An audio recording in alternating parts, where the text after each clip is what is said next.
Okay, this is part 2 to my last video where I was talking about this chart. So last chart I mentioned all they have is iron and brass. Like I said before, like how you have pagan Rome became papal Rome. That's the clay. Okay, in the Bible, the fallen ground is likened to brass or clay. They're one and the same. They're very similar colors, right? So what I'm saying is the clay is in the toes. But if you just flip this image around and reverse, just like the beasts are reversed in Revelation from what they are in Daniel, this is now the papal Rome. That's Greece. Then Medo-Persia, that's United States, antitypically. Again, and then that's actually brass. Remember when I was talking about earlier, the metals, they go from brass to quicksilver, brass, back to iron, and get kicked out. See, that's what this is. That's what the sanctuary is. That's why I keep having the sanctuary right here. It's because they're going, this is brass, or sorry, this is iron, brass, and then, see that iron, brass, silver, that's the feet, that's the base, is real silver. Holy of Holies is gold, okay? See, that's what this is. So, but all they do is cycle between brass and iron because that's all they have. Like I said, they get the quicksilver and then they get brass and get kicked out. Watch my other video on that. So, what I'm saying is this is papal Rome, United States, Medo-Persia. The two horns, churchcraft and statecraft, are separated. That's what the two horns on the lamb-like beast in Revelation 13 stand for, right? They become one, and they become one obelisk. See, they're not going to put one. By the way, this obelisk is 555. You times it by 12, it gets 666. Anyway, though, they're not going to have two obelisks. No, they're going to have one, and they combine it to one. See, the two become one. Now, like I said, this is really brass. It's fool's gold. Never, because it says in Daniel, Nebuchadnezzar thought he was the golden city, the eternal kingdom. Well, that's pretty obvious that he wasn't in an eternal kingdom. So if he wasn't real gold, because gold in the Bible is equated with eternity, then what was he? He's brass. So I was talking earlier about the locust creatures had crowns like gold. They had brass crowns. You see that? Brass and iron breastplates. And I want to further illustrate that because look at the fourth beast. It had iron teeth and nails of bronze. That's brass. You see that? Why do you think they're talking about that? So that clay, we've always said is church, and then the iron is state. I agree. But the clay is really brass. You see what I'm saying? So all they do is cycle between brass and iron, church and state. Okay, so I have this, for some reason my video cut out, but I have Babylon, Persia, Greece, Rome, Greece, which is really papal Rome, Persia, which is United States, Babylon, which is really papal Rome again, that's the head, and then, but that's really iron. You see what I'm saying? Because that's actually Rome, just like that's Rome, iron. You see what I'm saying? Because see what I'm saying? It's either brass or iron based on this verse. It had the nails of bronze and the teeth of iron. So see what I'm saying? So if this brass and it's really iron, it's got both. So this head is really iron. That's why it's the 8th king. So what I've noticed is, let me put it this way. Babylon was a very much so church and state union. Medo-Persia was not, with the exception of the death decree, Haman's death decree against Mordecai and the Jews, right? Greece was very, again, religious. If you look at how Greece treated the Jews versus how Romans treated the Jews, the Romans were much more of just a state. Greece was very much so religious, as in they didn't have much religious tolerances for the Jews. Rome did. Rome didn't force them to burn incense to the pagan gods. They gave Israel an exemption. So that's what I'm trying to say, is this is church, state. It just recycles between the iron and brass. Again, brass is church, iron is state. Okay? Or brass is the fool's gold, the fake eternal kingdom. Okay? So what I've done is add up 1 through 7. So again, I said this earlier. This is day 1. This is day 2. Iron and brass. Add them up. 1 plus 2 plus 1 plus 2, again, day 1, day 2, okay? Add them up, you get 10. That's where I think this 10 horns comes from. We add up ours like the same way. It's 1, 2, plus 3, plus 4, plus 5, plus 6, plus 7 equals 28. Interesting number. Divide that by 4 as you get 7 horns. Remember, there's a 7-horned lamb in the Revelation. It's really Yeshua, that's Jesus. That's a very biblical number, 7 or 28, correct? Obvious, right? So what they're trying to do, I've said it earlier with the sign of Jonah. Remember, it's this sign. They try to skip day 3, 4, and 5. That's using Quicksilver, right? So what they're doing is they're trying to get from 10 horns to 7. So, simple, uproot 3. You get 7. You see, that's why I'm coming up with this notion that they're trying to get this 10 to 7.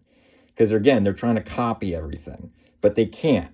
So that's why I think this cycle is so crucial, this 10-king cycle. Okay? So, I mean, I could delve into that a little bit more on the next one, but I want to stress that you have, let's say, the 3 plagues, the Persian, Medo-Persia Empire, the 3 ribs. Some people say that's like Libya, Egypt, can't remember the other one off the top of my head. Could it be? Yes. Could it also be that it had Babylon, Greece, and Rome? Those are the 3. See, the whole kingdom implodes. It's like a house of cards. That's what happens in Revelation. When the Euphrates dries up, the kingdoms of this world implode. I don't think Yahweh has to lift much of a finger. They're just going to be imploding the whole time. It says in the 10 Kings, I can go there right now. Get this. They have one more, and they will make war. But then it says, after that, the 10 horns, again, we already talked about 10, will hate the harlot. Hate the harlot, make her desolate, naked, eat her flesh. So you see what I'm saying? They implode on each other. That's why Medo-Persia had the 3 ribs. Right? You see that? That's really Babylon, Greece, and Rome. The rest of the image. The bear just eats the rest of the image.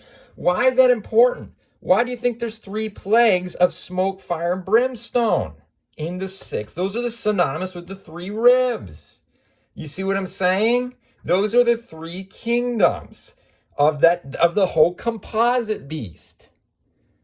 You see what I'm saying? So, I believe that's why that's synonymous. Could also say that's the 3 horns that they uproot. Another way of saying it. But that's why they put so much emphasis on the 3 plagues, right? So, I find that fascinating. And again, these had breastplates of iron. This was brass and iron. So then, like I said, they're just rotating them, okay? So, what I did this summer is I noticed vividly that a lot of articles were coming out summer of 2022 talking about Christian nationalism on the rise. We know what that means. It's church and state union. So what I did, I believe very much so that the image formed, and I'm getting 5 months prior, I'm getting it the 5 months. Again, people, it's day for year. People, we all know it's 150 years, right? Some people actually, it's listed twice. They add it becomes 300. But I believe that it's actually 150 because even though 42 months, 1260, and 1260 days is listed in Revelation, do we add them up? No, it's all talking about the same thing. You see what I'm saying? You don't add 150 plus 150. That's kind of a side note. So I did 50 days. 150 days. That's where I'm getting this, okay, that's 5 months. Okay. It's also 50, 50, 50. So then I got another chart that I've noticed, and I want to talk about this one a little bit more because why is that 150 or 50, 50, 50 important? 50 is the death decree. I talked about it earlier in my other videos. It's also the bronze false Pentecost, right? Interesting that Haman's noose, or Haman's little gallows, what he made for himself, to hang Mordecai, I believe, was 50 cubits. There's also 50 stars on the flag. Why 50? 50 is a jubilee, but it's also it's a fake, you get what I'm saying? It's a fake Pentecost, right? It's a fake judgment. They're trying, see, the 666 is to jump over this first compartment. We talked about this earlier in my other videos, right? So, they set up the image. I believe that was summer of It was a month prior, summer of 19 or May of 19. Remember the Baal Arch. The Baal Arch, if you look up Baal Arch going on. It went on a circuit in America and actually all over the world in 2018, 1 year prior. That is the two pillars with the arch.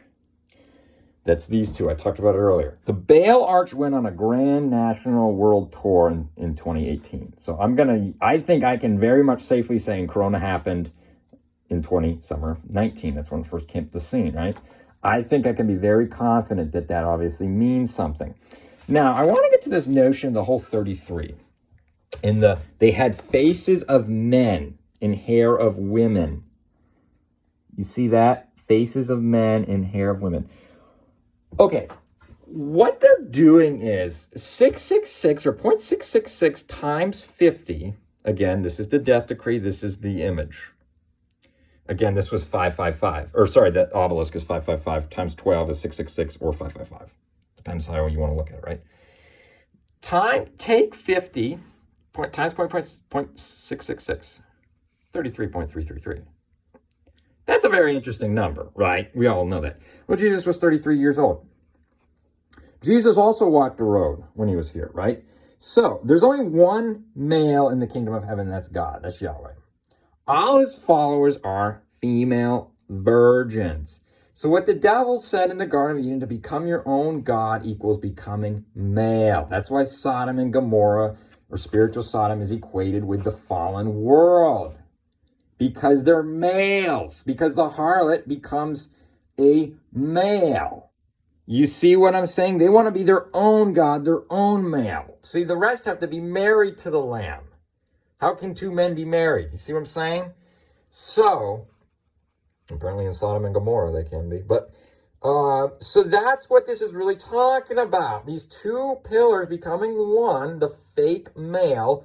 You know how Paul says it says in the New Testament, there's many Jesus.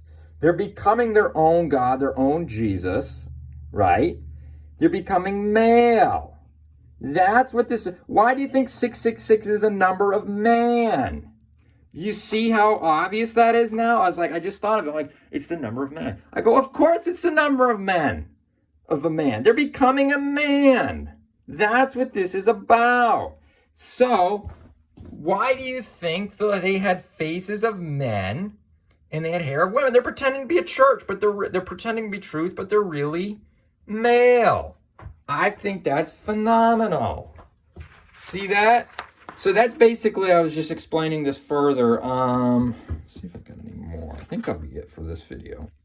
But anyway, I thought the whole 666 as a number of man makes perfect sense to me now.